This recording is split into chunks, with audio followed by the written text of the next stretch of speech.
Next જોઈએ what is CBIS. CBIS શું છે? In information system, computer based means that the computer plays an important role in an information system. A computer based information systems or CBIS uses computer to collect, process, store, analyze and distribute information for a specific purpose such as meeting a business objectives. હવે એની categories જોઈએ કે categories of information systems. The following are some different types of information system to meet a variety of business needs. એમાં first જોઈએ transaction processing system TPS. Second જોઈએ management information systems MIS. And third જોઈએ decision support system DSS. First of all જોઈએ in transaction processing system TPS. What is TPS? The most fundamental computer-based system in an organization related to the processing of business transactions. Transaction processing system એટલે કે ઓર્ગેનાઇઝેશનમાં જેટલી પણ transaction થઈ રહી છે, કોઈ પણ વસ્તુ આવે છે, કોઈ પણ વસ્તુ જાય છે, મીન્સ કે કોઈ ડેટા લે છે, કોઈ આપે છે, તો આ બધી જ ઇન્ફોર્મેશનને જે ટ્રાન્ઝેક્શન થઈ રહી છે એ એક જગ્યાએથી બીજી જગ્યા પર જાય છે. તો આ બધી જ ઇન્ફોર્મેશનને સ્ટોર કરવા એક સિસ્ટમ બનાવી છે જેનું નામ આપ્યું છે transaction processing systems. Aims of TPS is to improve the routine business activities on which all organization depends. A transaction is an event or activity that affect the organization.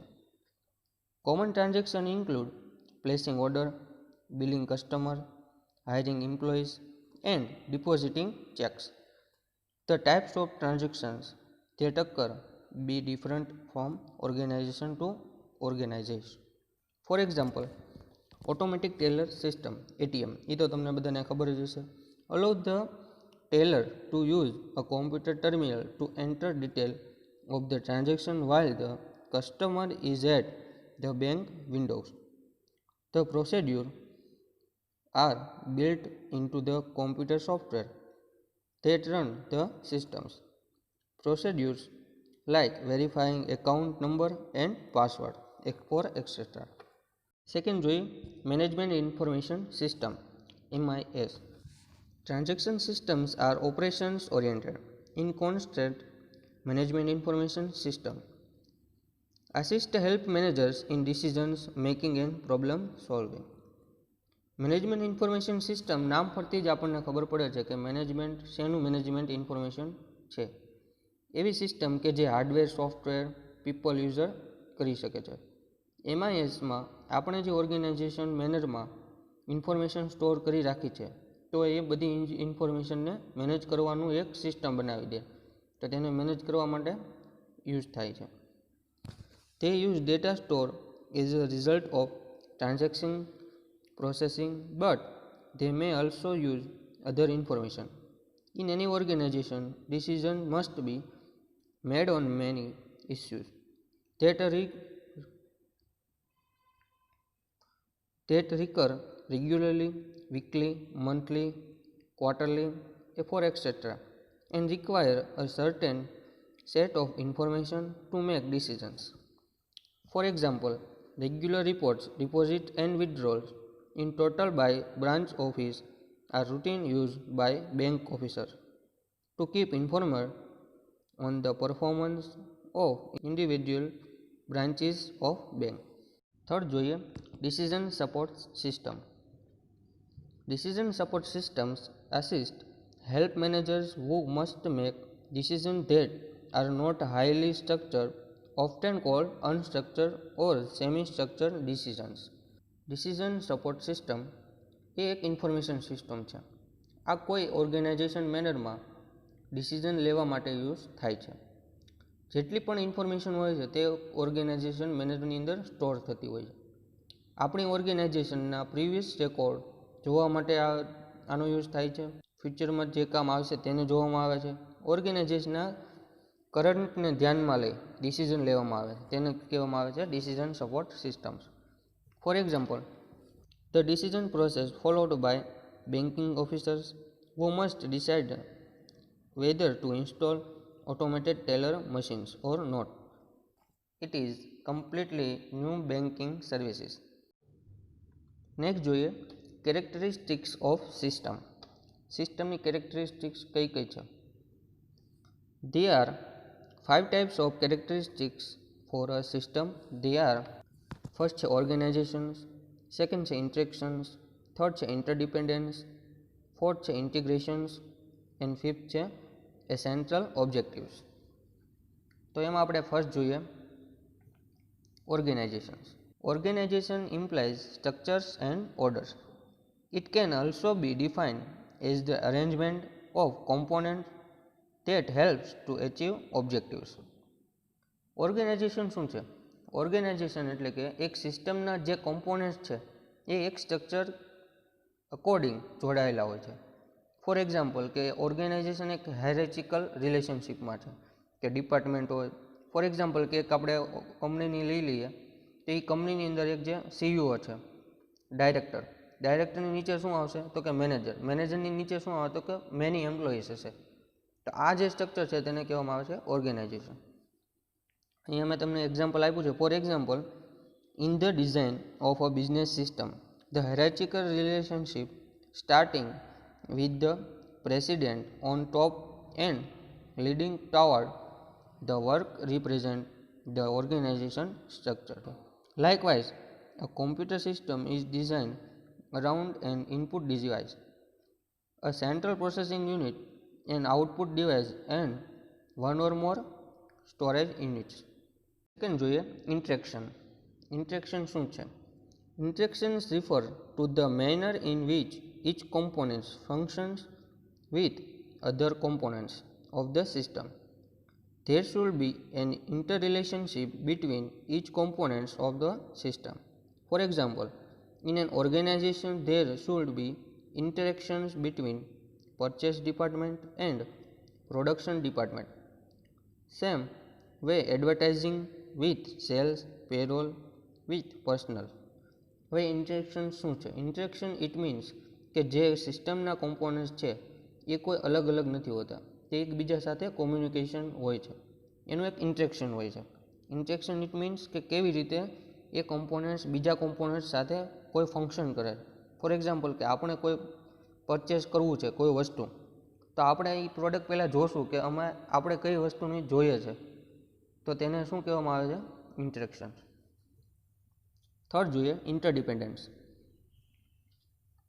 This is one of the important characteristics of a system. Interdependence it means the parts of the components of an organization or computer systems depend on the other. Each components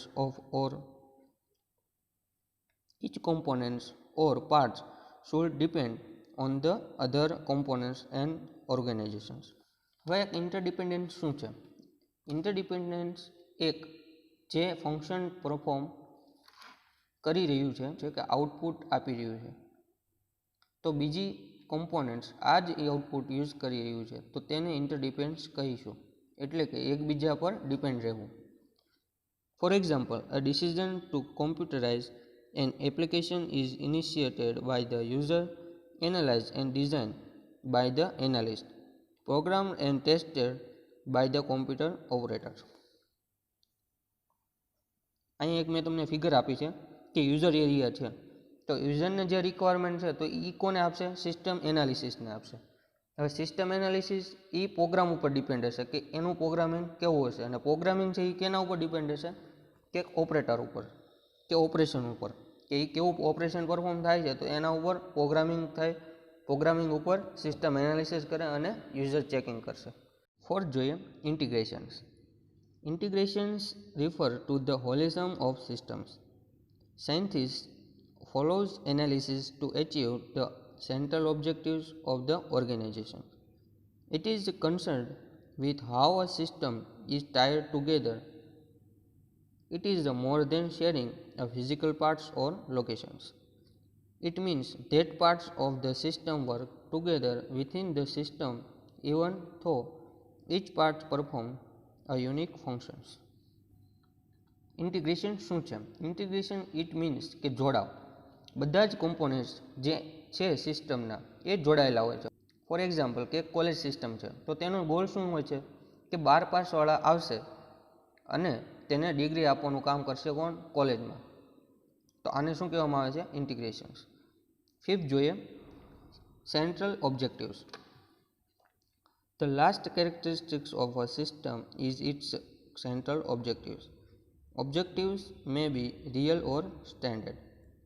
The important point is that users must know the central objectives of a computer application earlier in the analysis for a successful designs and conversations.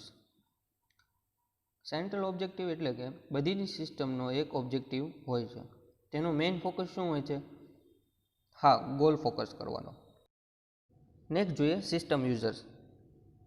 General managers and employees in an organization who interact with information systems are called user.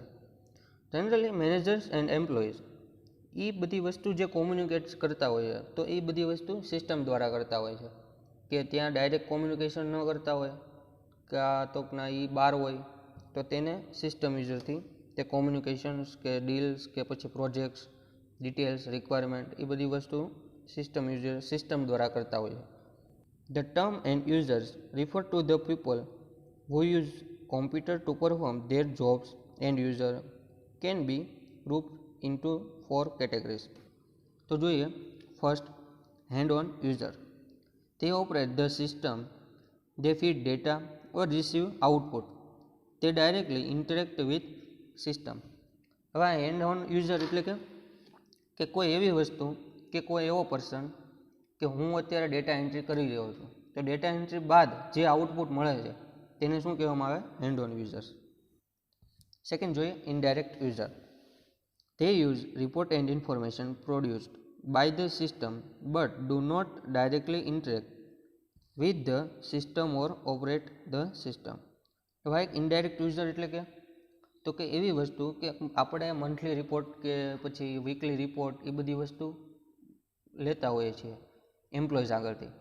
તો એની અંદર કેવું હોય છે કે આપણે કંઈ બનાવવા નથી બેઠતા હોતા, એની અટેન્ડન્સ છે તો એ બધી વસ્તુ સિસ્ટમ દ્વારા આની અંદર ઇન્ફોર્મેશનમાં સ્ટોરેજ હોય છે ઇન્ફોર્મેશન સિસ્ટમની અંદર. તો એ બધી વસ્તુ ડાયરેક્ટ ઇનડાયરેક્ટ યુઝર યુઝ કરી શકે છે. થર્ડ જોઈએ યુઝર મેનેજર. તે invest for system development and take all management responsibility to control the system activities. હવે યુઝર મેનેજરનું શું કામ હોય છે? તો કે એની અંદર બધી જ વસ્તુનું મેનેજમેન્ટ કરવાનું હોય છે કે એની પરમિશન આપે કે એની રિસ્પોન્સિબિલિટી હોય કે મારા અંડરની અંદર આટલી વસ્તુ થઈ રહી છે કે આટલું કંટ્રોલ એને કરવાનું હોય છે. ફોર્થ જોઈએ senior manager. They think of the strength and weakness of the system. It takes increased responsibility for development of information system. હવે આ સિનિયર મેનેજમેન્ટનું શું કામ હોય છે? તો કે એને એક વીકનેસ જોવાની હોય છે સિસ્ટમની કે એની અંદર આપણે કઈ વસ્તુ ઇન્ક્રીઝ કરી શકીએ કે પછી આપણે જે યુઝર મેનેજર છે એની ઉપરની પણ રિસ્પોન્સિબિલિટી એટલે કે control of the system development of system information સિસ્ટમની અંદર શું શું હોય છે કે એની માટેનું એક કંટ્રોલ એ કોણ રાખશે? Senior manager.